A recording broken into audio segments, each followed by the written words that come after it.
Professor Rajiv Gupta sir, जो एक इस समय माहौल की बात हो रही है, राममय माहौल बनाया जा रहा है पूरे देश में। एक तो उस माहौल का कितना असर देख रहे हैं आप? क्या पूरा देश इस समय राममय दिखाई देने लग गया है? उत्तर प्रदेश और बिहार में तो काफी कुछ देखा जा रहा है। क्या है राजस्थान का माहौल? एक थोड़ा सा उसके बारे में बता दीजिएगा। और साथ ही साथ एक सवाल मैं इसके साथ और जोड़ दूं कि सर, ये जो मंडल और कमंडल की जिस सियासत की हम बात कर रहे हैं, उसमें से अब आज के सिनेरियो में क्या ज्यादा इंपॉर्टेंट हो गया है, क्या ज्यादा भारी दिख रहा है? मुझे राम प्रकाश जी बहुत टाइम पहले मार्टिन लूथर किंग ने एक स्टेटमेंट दिया था, वो याद आ रहा है जब अनिल सर बात कर रहे थे कि जहां सियासत धार्मिक मसलों को शांत करे वह देश महान होता है, लेकिन जहां सियासत खुद धार्मिक मसलों को पैदा करे तो ये समझ लेना चाहिए कि वह देश गलत हाथों के द्वारा संचालित हो रहा है। हिंदुस्तान का पूरा जो इस वक्त का सोशल और पॉलिटिकल आपका लैंडस्केप है, ये इस मार्टिन लूथर किंग के इस स्टेटमेंट को पूरी तरह से वाजिब करता है। मेरा मानना, मैं अनिल जी की बातों का पूरी तरह से कहीं ना कहीं समर्थन कर रहा हूं, लेकिन अनिल जी, मेरी एक डिफरेंस ऑफ ओपिनियन आपके साथ में है, जो आइडियोलॉजिकल ओपिनियन है कि कोई भी धर्म, मैं उस रूप में जैनिज्म, बुद्धिज्म और सिखिज्म को ट्रीट नहीं करता, क्योंकि वो एक प्रोटेस्ट मूवमेंट रहे हैं पुरोहितवाद के खिलाफ के।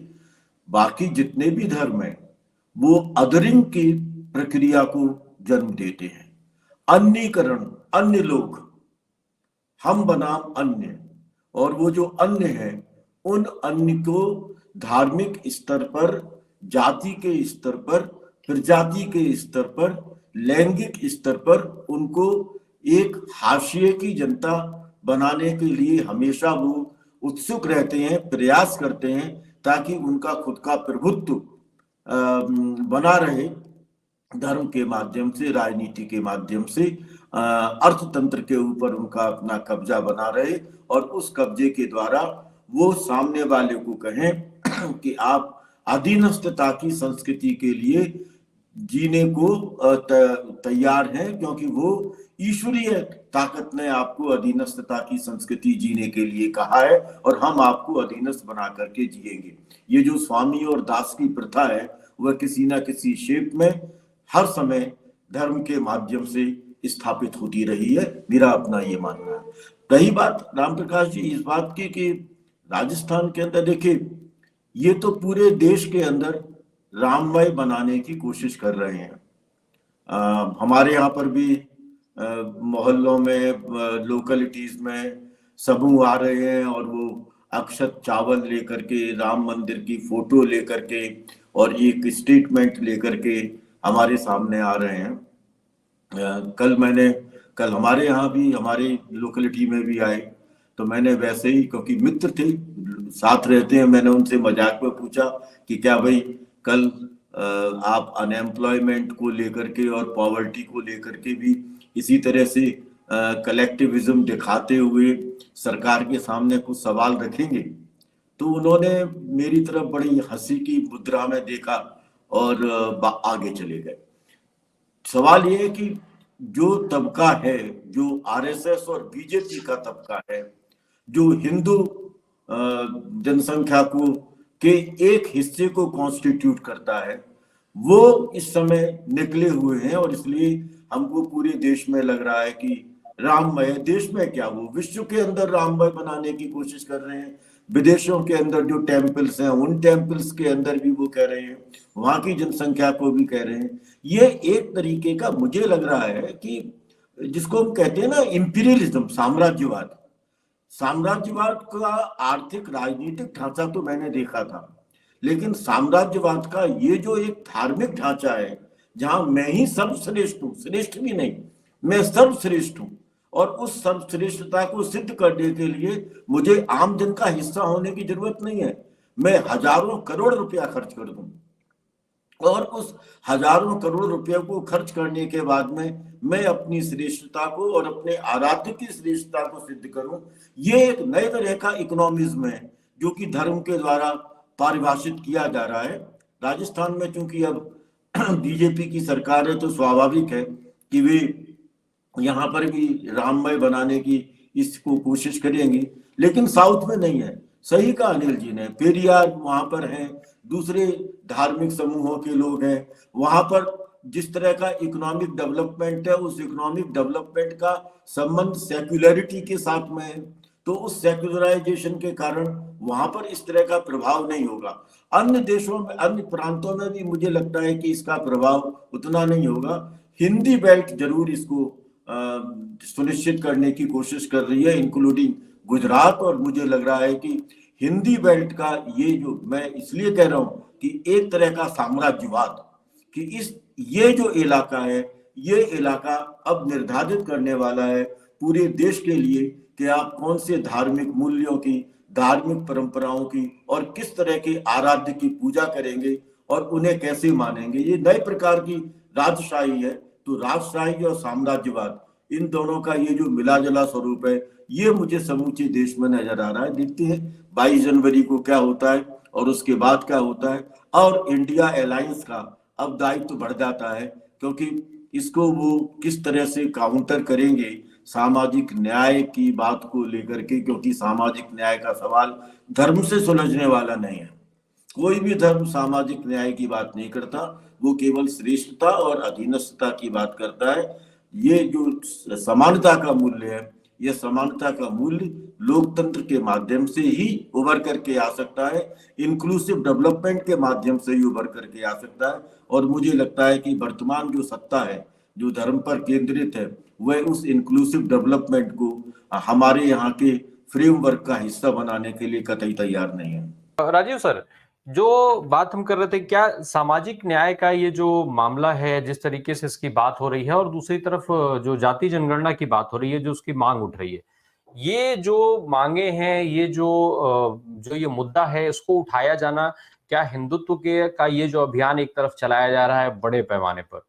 क्योंकि जाति जनगणना के मुद्दे पर आज भी अभी अलग अलग तरीके की मांगे हैं, लेकिन हिंदुत्व के मुद्दे पर राष्ट्रीय स्वयंसेवक संघ और भारतीय जनता पार्टी, इसके पूरे के पूरे संगठन से लेकर के और निचले कार्यकर्ता तक एक सुर में, एक बार, एक बात, एक लाइन पर बात की जाती है। क्या ये जो अभियान है, जिस अभियान की बात हम कर रहे हैं, जिस अभियान पर हम चर्चा कर रहे हैं, ये अभियान रोक पाने में सक्षम हैं ये लोग? ये सवाल ये है कि क्या हिंदुत्व बनाम सामाजिक न्याय, इस तरह का कोई नैरेटिव डेवलप किया जा सकता है। मुझे लगता है कि इस नैरेटिव को डेवलप करना वर्तमान स्थितियों में धीरे धीरे मुश्किल होता चला जा रहा है। इसलिए मुश्किल होता चला जा रहा है क्योंकि जब मंडल कमीशन की रिपोर्ट आई थी और मंडल कमीशन के बाद में जिस तरह से विद्यार्थी आंदोलन हुआ था, वह विद्यार्थी आंदोलन पूरी तरह से भाजपा और आरएसएस के द्वारा मोरलेस संचालित था। तो उनकी चेतना में, सही कहा अखिलेश जी ने कि अखिल जी ने कि उनकी चेतना में schedule caste, schedule tribe, women, इन सबके लिए और माइनॉरिटीज, इनके लिए कोई स्थान नहीं है। लेकिन सवाल ये उठता है कि क्या आप जाति के ढांचे को,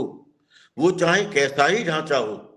सामाजिक न्याय वाला भी ढांचा हो, इसे वर्तमान में हिंदुत्व के उस एग्रेसिव पॉलिटिकल एजेंडा से अलग कर सकते हैं क्या? क्योंकि ये आपको ध्यान होगा, और मेरे ख्याल से उसमें हम लोगों ने कुछ पुस्तकें पढ़ी थी और कुछ जो आनुभविक दौरे थे, उन आनुभविक दौरों के आधार पर, कि जब बाबरी मस्जिद को ध्वस्त किया गया था तो उसमें जो लोग सामान्यतः गए थे, अधिकांश लोग, वो अनुसूचित जनजाति और अनुसूचित जाति उनके लोग थे। मध्य वर्ग का एक बहुत छोटा सा हिस्सा था, उच्च वर्ग तो कभी था ही नहीं।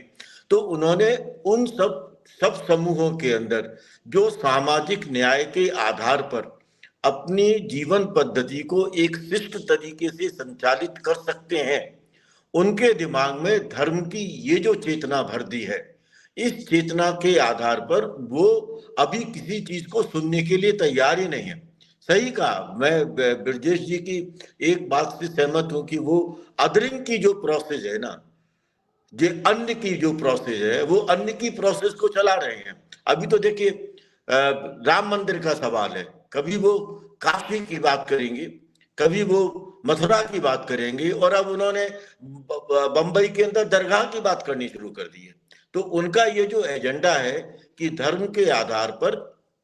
अदरिंग करते हुए, अन्य को हाशिए पर लाते हुए हम केवल और केवल हिंदुत्व के साम्राज्य की बात करें, और दलित को और आदिवासी को, क्योंकि आदिवासियों का एक बड़ा हिस्सा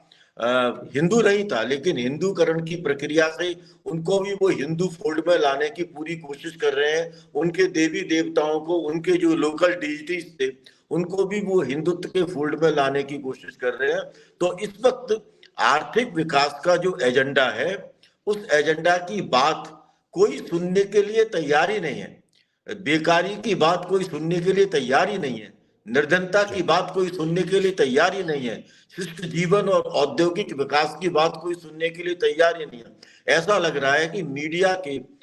एक बड़े संगठित आक्रमण ने और बीजेपी के और आरएसएस के जो ग्रास रूट तक पहुंचने की प्रक्रिया से पनपा जो आंदोलन है या जो अपनी चेतना है, उस चेतना ने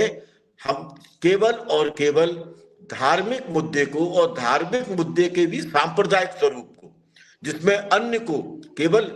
मुसलमान ही नहीं क्रिश्चियंस भी उसमें शामिल हैं, उन सबको अलग करने की प्रक्रिया, और वह प्रक्रिया कहीं कोई ऐसा रुख ना ले ले जिससे कि विमति और विरोध की राजनीति संगठित रूप से उभर करके आए इन अल्पसंख्यक समूहों के द्वारा। इसलिए वो कभी पसंदीदा मुसलमानों के साथ जुड़ते हैं, कभी वो क्रिश्चियंस की मीटिंग करते हैं और ये बताने की कोशिश करते हैं कि नहीं हम आपके साथ हैं। मुझे लगता है कि ये जो धार्मिक कट्टरपंथता है, इस धार्मिक कट्टरपंथता के इस स्वरूप को समझने की कोशिश करनी चाहिए, और इंडिया अलायंस को ये अब सोचना चाहिए कि इस पूरे के पूरे फ्रेम को वो कैसे अपने इकोनॉमिक नैरेटिव्स के द्वारा, जाति जनगणना के द्वारा, सामाजिक न्याय के मुद्दों के द्वारा, और सबसे बड़ा जो हमारे अपने लोकतांत्रिक मुद्दे हैं, जो संविधान के मूल्य हैं, इनके द्वारा कैसे चुनौती दे सकते हैं, वो चेतना कैसे निर्मित की जा सकती है। ये चेतना निर्मित हो सकती है अगर ये सारे दल अपने अपने तौर तरीकों के आधार पर लोगों के बीच में एंट्री करके इंक्लूसिव डेवलपमेंट क्या होता है, इस मॉडल को अगर लाएंगे, तो मुझे लगता है कि आने वाले चुनाव में हम इस धार्मिक कट्टरपंथता को या सांप्रदायिकता को जो बीजेपी आरएसएस ने जनरेट किया है, इसे एक सार्थक चुनौती दी जा सकती है।